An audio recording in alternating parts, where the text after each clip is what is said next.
সমস্ত পানি ফেনি ওই নোয়াখালী আমার লক্ষ্য পানি এত বেশি ঝড় বৃষ্টি হয় না যে বৃষ্টি পানির লাগে আমরা সব বাঁচি যাবো। এটা হচ্ছে ইন্ডিয়ার নিচে এখানে একটা লিস্ট আছে বা আপনার কি আছে লিস্ট করি প্রত্যেকের জন্য প্রত্যেক পরিবার ঠিক আছে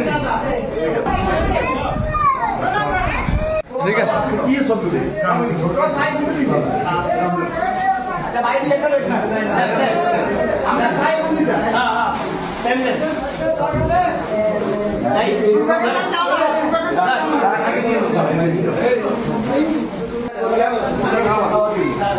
এক প্যাকেট 2 প্যাকেট দিতেছি না প্রত্যেকের পরিবারে 1 প্যাকেট করে দেবো 100 পরিবার আছে এখানে 100 পরিবার 100 প্যাকেট তাহলে এই মালের পানিতে আমরা বাঁচতেছি।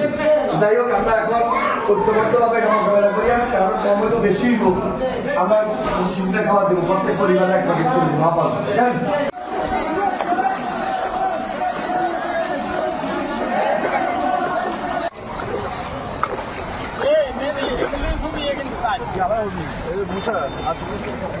Maybe.